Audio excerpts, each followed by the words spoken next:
When we think of the fall of Rome, the first things that come to mind are usually barbarian forces breaching fortresses, legions being torn apart in great battles, or emperors murdered through palace intrigue. But the truth is far different from what we imagine. Empires do not collapse primarily because of external attacks. The real downfall begins from within. And one of the most important factors of this internal collapse is, more often than not, money. Rome did not fall simply because of invasions.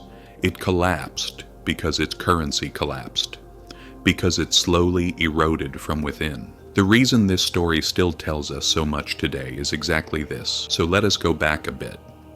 For centuries, the cornerstone of Rome's economy was the silver coin known as the denarius. When it was first minted around 211 BC, it was nearly pure silver. Soldiers received their wages in it, merchants traded with it, ordinary people saved with it. This coin was not just a simple piece of metal, it was the most tangible form of trust in the empire. As long as Rome remained strong, the denarius would remain strong. But as you can imagine, running an empire is incredibly costly. You must defend imperial borders, feed the legions, build roads, bridges, and aqueducts, and on top of all that, fund endless wars. By the 2nd century AD, Rome was under significant strain both internally and externally. Even with taxes, the empire no longer had the strength to cover its rapidly increasing expenses. At that point, emperors turned to a very old but simple method, reducing the silver content in the currency. In other words, debasing the money. No one would be asked to pay extra taxes, true, but the people were unknowingly forced to live with a currency that was worth less and less. The numbers reveal the story clearly. During the reign of Augustus, the denarius was about 95% pure silver. By the time of Caracalla, this fell to 50%. By the time of Gallienus, it had dropped below 5%. The once precious, nearly pure silver coin had become a bronze piece lightly coated with silver. People, of course, eventually noticed this. The color changed, the weight changed, and naturally, trust collapsed quickly, and inevitably, inflation followed. Prices rose because the currency no longer held real value. For example, wheat that cost 1 denarius only a couple of days earlier suddenly cost dozens of denarii. This was not just a theoretical economic problem. It directly affected people's lives. Soldiers claimed they could no longer live on their wages and demanded raises. Merchants refused worthless coins and instead preferred gold or barter, direct exchange of goods. Local economies reverted to bartering because no one trusted money anymore, and thus began the familiar hopeless cycle. Trust declines rapidly. The state prints more, but more worthless money. More inflation, more distrust. This economic crisis reached its peak during the crisis of the 3rd century between AD 235 and 284. For nearly 50 years, the Roman Empire struggled with invasions, plagues, civil wars, and economic collapse. Emperors changed within months.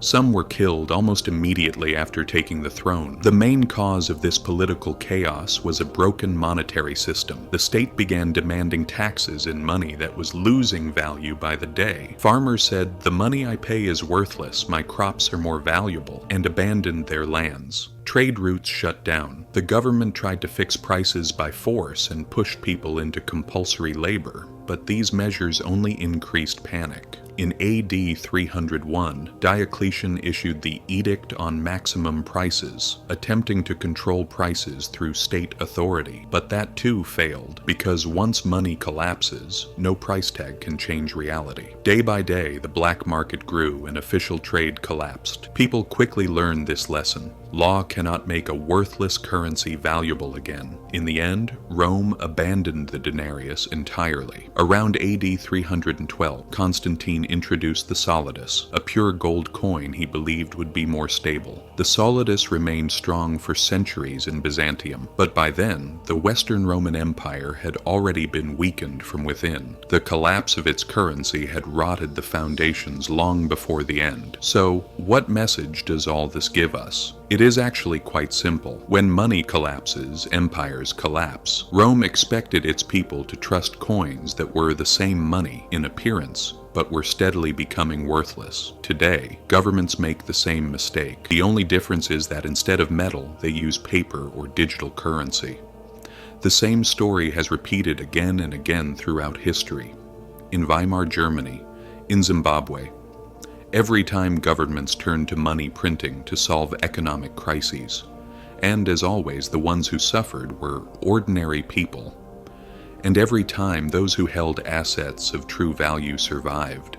Germany's hyperinflation of 1923, when a loaf of bread cost a mark 1 year and billions of marks a few years later. People pushing wheelbarrows full of money. Retirees and workers starving as their savings evaporated overnight. It was all a larger-scale repetition of Rome. Zimbabwe's 2008 inflation reaching 100,000%. Prices changing so fast that stores couldn't update labels. And ultimately, abandoning their own currency in favor of the US dollar. Again, the story did not change. Today, even developed countries are not entirely free of this cycle. When the US abandoned the gold standard in 1971, the dollar became entirely faith-based. Debt increased, money supply expanded, and inflation quietly eroded purchasing power year by year. They may not be carrying money in wheelbarrows, but the dollar's purchasing power silently shrinks every day. Governments like to present this as economic growth. Wages rise and they say, we're getting richer, but the prices of necessities rise even faster. When stock markets go up, they say the economy is strong, but most people have little involvement with the stock market. Debt expands and they call it investment, though in reality it's just consumption being financed. These behaviors are the same as Rome's, pretending nothing has changed while hollowing out the currency from within. Do you know what the real danger is today? Rome's crisis was local. Weimar Germany's crisis was national. Zimbabwe's crisis was regional. But today's global economy is built almost entirely on prices, money, and massive debt. The next major currency crisis will not affect just one country. It will affect the entire world. There are lessons individuals can take from this. First, inflation is rarely an accident. It is usually a choice, a method, a hidden tax. Second, real value is not in digital numbers. It lies in land, trade, production, skills, in assets that hold physical value. Third, no system lasts forever. Romans never believed their currency would collapse. Germans in 1913 didn't believe it either, nor did the people of Zimbabwe. But history does not listen to anyone who says our currency won't collapse. When money begins to erode, it is not just the economy that collapses, society collapses with it. Trade breaks down, contracts lose meaning, government authority weakens, even armies begin to disintegrate. External enemies merely deliver the final blow. The real downfall begins in the treasury. Finally, let me say this. History does not repeat itself exactly, but it crushes those who fail to understand it.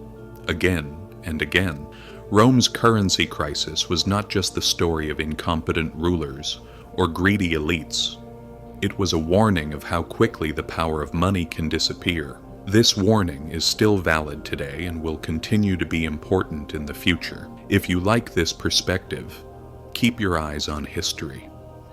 Because most of the answers you seek are hidden there, simply waiting to be read and discovered.